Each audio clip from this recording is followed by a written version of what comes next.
4.5 దశాబ్దాల రాజకీయ అనుభవం, నాలుగోసారి ముఖ్యమంత్రి పీఠం మీద most respected Chandrababu Naidu sir.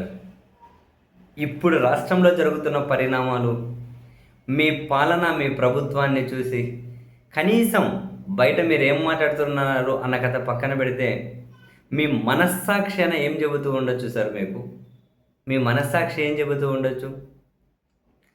సరే, ఎక్కడైనా రాష్ట్రంలో ఒక ప్రభుత్వం నడుస్తుంది అనేది ఎక్కడైనా కనిపిస్తూ ఉందా?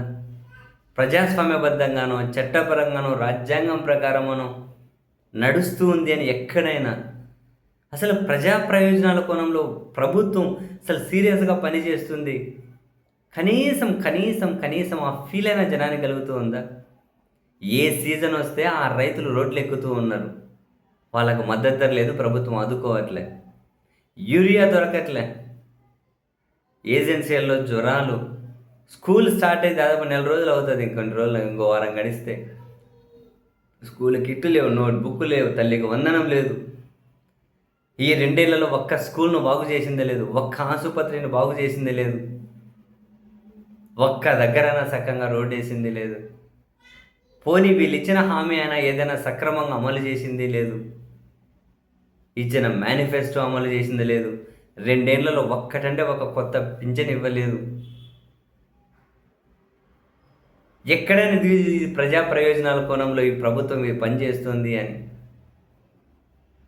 కక్షపూరిత రాజకీయాలు, కక్షపూరితంగా వ్యవస్థను వాడుకోవడం, జర్నలిస్టులను అరెస్ట్ చేయడం, ప్రశ్నించే వాళ్ళని అరెస్ట్ చేయడం, వరుసగా bail arrest, arrest bail, arrest bail, ఇదే ఎపిసోడ్ సాగుతూ ఒక్క వ్యవస్థ మీద ప్రజలకు నమ్మకం లేకుండా పోయింది, విశ్వాసం లేకుండా పోయింది. ఆంధ్రప్రదేశ్ పోలీసులు ఏమో దేశంలో చిట్ట చివరి ర్యాంకు సొంతం చేసుకుంటూ ఉన్నారు. ఏ అంశంలో ఒక్క మంత్రి ఎఫెక్టివ్గా పనిచేస్తున్నది లేదు. అసలు ఒరిజినల్ మంత్రులు ఎక్కడికి పోతారో వాళ్ళు కనపరారు. సంబంధం లేని వాళ్ళు వచ్చేసి ఇంకో మంత్రిత్వ శాఖలో వెలువెడుతూ ఉంటారు. అసూయ, ద్వేషం, యుగోయిస్టిక్, అసలు ఏం చేస్తున్నారో చంద్రబాబు నాయుడు. అందుకే అన్నాను, కనీసం మనస్సాక్షి అయినా ఏదో సందర్భంలో ఇంత అనుభవం ఉన్న చంద్రబాబు నాయుడు గారికి, ఈ 4వసారి ముఖ్యమంత్రి ఉన్నటువంటి సార్కి ఒక్కసారైనా ఇది కరెక్ట్ కాదనిపించలేదా సార్? ఇలా ఎలా సార్ ప్రభుత్వాన్ని నడుపుతారు? ఇలా ఎలా సార్ రాష్ట్రం ముందుకు వెళ్తుంది? ఏమన్నా ఉందా సార్?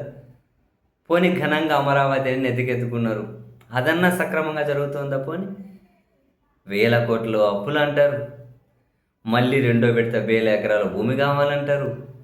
అక్కడ కాంట్రాక్టర్లకేమో అసలు విచ్చలవిడిగా దుబారా చేస్తూ ఉన్నారు. అదేమో అవినీతి స్కాములు అని చెప్పి నిత్యం వార్తల్లో ఉంటూ వస్తుంది. మీరు అమరావతిలో చేస్తున్న పనుల మీద అక్కడ కీలకమైన అధికారులు కూడా నమ్మకం లేక రాజీనామా చేసిపోతూ ఉన్నారు.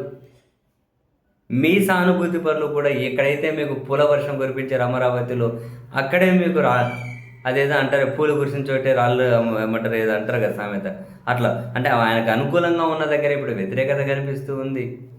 ఇలా మాట్లాడుకుంటూ పోతే ఒకటా రెండా? కనీసం ప్రభుత్వాలు ఇలా నడిస్తే ప్రజలు ఎలా సార్ మనుగడ సాధించగలుగుతారు? ప్రజల జీవన ప్రమాణాలు ఎలాగ సార్ మెరుగుపడతాయి?